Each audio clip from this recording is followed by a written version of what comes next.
Assalamualaikum warahmatullahi wabarakatuh. Perkenalkan, nama saya Dwi Jarobdani, kelas 11 TKRO 7. Saya Haji Rizal Ramadan, kelas 11 TKRO 7. Di sini kami akan menjelaskan tentang materi peran Indonesia dalam perdamaian dunia. Peran Indonesia dalam perdamaian dunia. 1.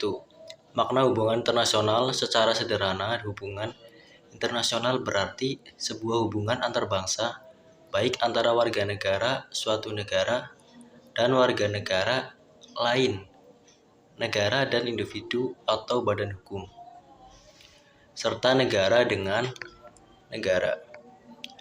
Namun bila dilihat lebih mendalam, hubungan internasional merupakan studi mengenai interaksi aktif antara beberapa faktor yang berpartisipasi dalam politik internasional, meliputi negara-negara, organisasi internasional, organisasi non-pemerintah, dan kesatuan subnasional atau kelompok atau badan-badan dalam suatu negara, seperti birokrasi dan pemerintah domestik serta individu. 2. Pentingnya hubungan internasional bagi Indonesia. Kerjasama antar negara diperlukan antara lain karena dua faktor sebagai berikut. A. Faktor internal, yaitu kekhawatiran terancam kelangsungan hidup sebuah negara. Kelangsungan hidup sebuah negara dapat terancam karena kudeta, intervensi negara lain, hingga penguasaan oleh negara lain. B. Faktor eksternal, yaitu suatu negara tidak dapat berdiri sendiri tanpa bantuan dan kerjasama dengan negara lain. Bantuan negara lain tersebut diperlukan untuk membantu pemecahan berbagai masalah yang dihadapi suatu negara, baik mengenai ekonomi, politik, atau masalah sosial. 3. Politik luar negeri Indonesia dalam menjalin hubungan internasional.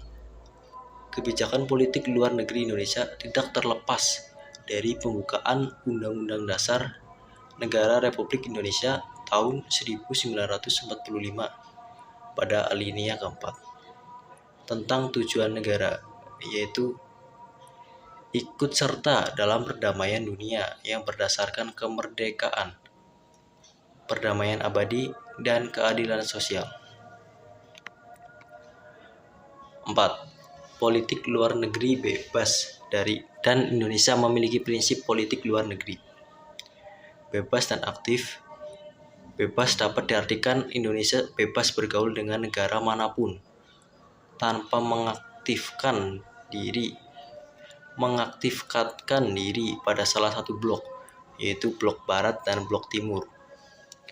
Aktif dapat berarti Indonesia aktif bekerja dengan negara lain dalam bentuk perdamaian dunia. Garis besar politik Indonesia tentang ketidakberpihakan atau non-alignment berdasarkan sejumlah dokumen sebagai berikut. A.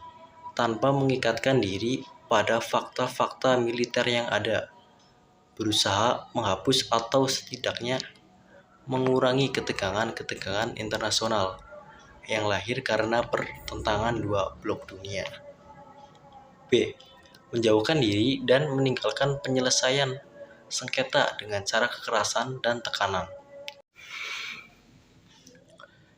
Pola hubungan internasional yang dilakukan Indonesia adalah kerjasama bilateral atau dua negara, kerjasama regional atau dua atau lebih negara di suatu kawasan, dan kerjasama multilateral atau banyak negara. Berikut kerjasama tersebut contohnya. 1. Kerjasama bilateral. Kerjasama bilateral yang dilakukan pemerintah Indonesia diantaranya sebagai berikut.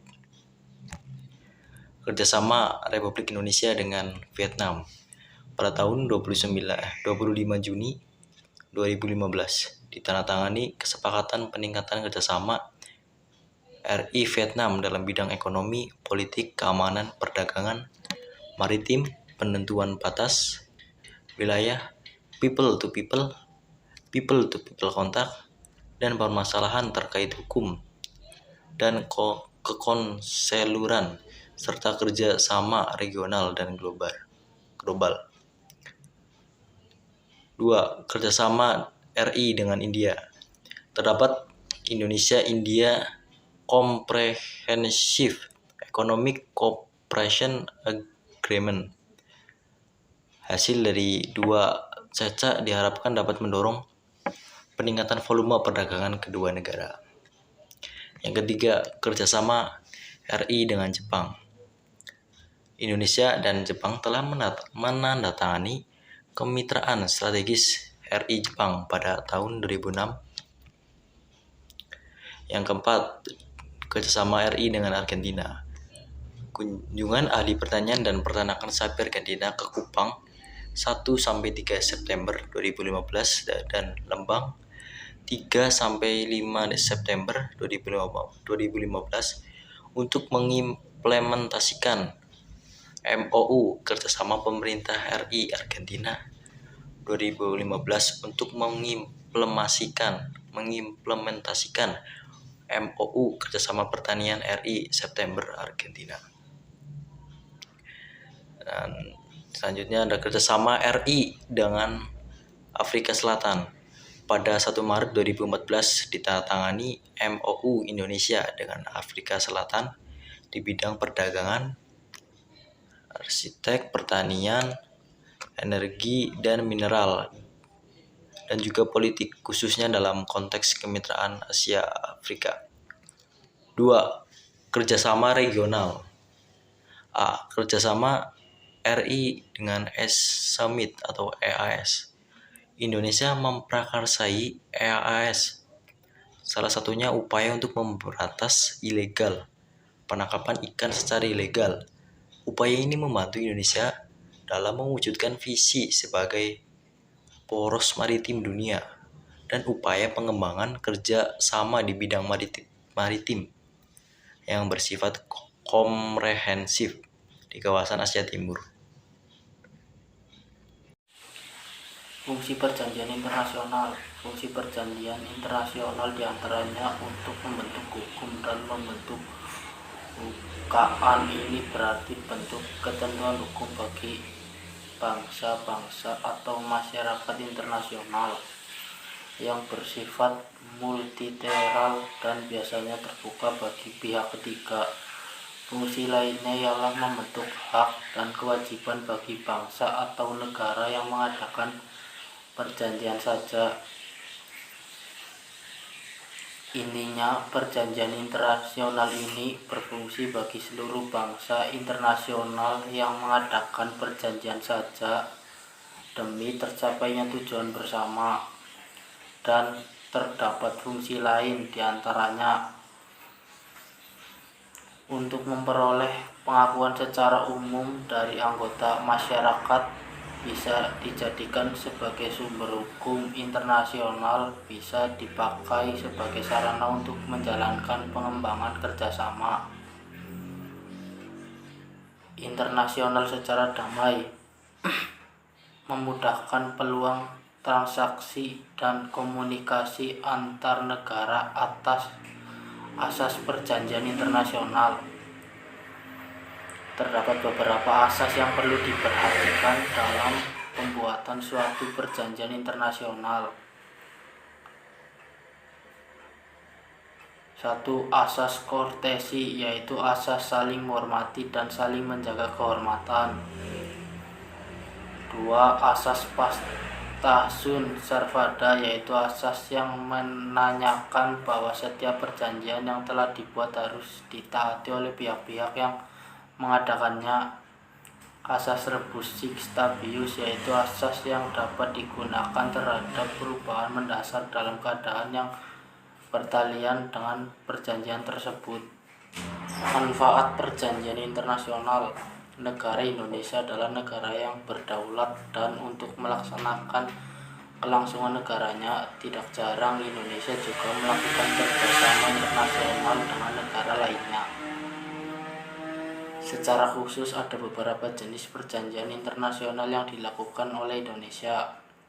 Namun ada suatu bidang yang tidak boleh menjadi ranah perjanjian internasional, yaitu bidang pertahanan, karena Indonesia tidak mau diusik oleh negara lain dikarenakan masalah pertahanannya. Sebenarnya ada berbagai macam manfaat yang bisa didapatkan ketika dua atau lebih negara melakukan perjanjian internasional. Dengan semakin banyaknya perjanjian internasional, maka masing-masing negara akan lebih mudah untuk melakukan komunikasi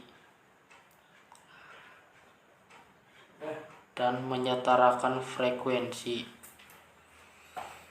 Di antara manfaat dari kerjasama internasional sebagai berikut.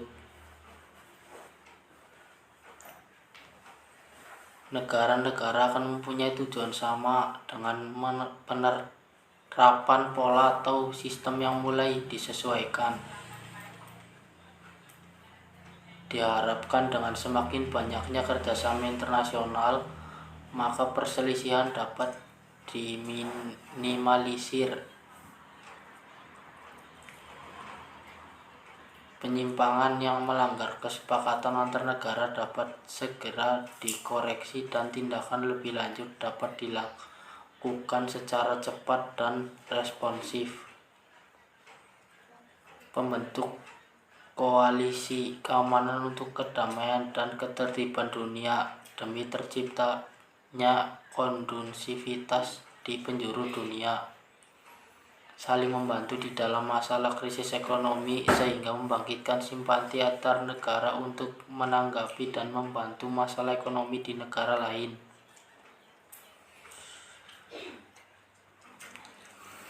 Berakhirnya perjanjian internasional. Perjanjian internasional ini dibentuk demi kelangsungan hidup dan kerjasama antar bangsa atau negara sehingga tidak ada pihak yang merasa dirugikan karena merupakan kesepakatan dari beberapa pihak. Namun perjanjian internasional juga bisa dibatalkan melihat beberapa kondisi seperti terjadinya pelanggaran, adanya kecurangan, ada pihak yang merasa dirugikan, dan adanya ancaman dari sebelah pihak. Yang namanya perjanjian pasti sudah memenuhi kesepakatan beberapa pihak. Tapi jika salah satu terbukti berbuat curang, berkhianat, atau melanggar kesepakatan yang telah dibuat, maka perjanjian pun batal. Beberapa dengan pembatalan perjanjian internasional yang mana perjanjian berakhir sebelum. Demikianlah penyampaian materi dari kami. Sekian, terima kasih. Wassalamualaikum warahmatullahi wabarakatuh.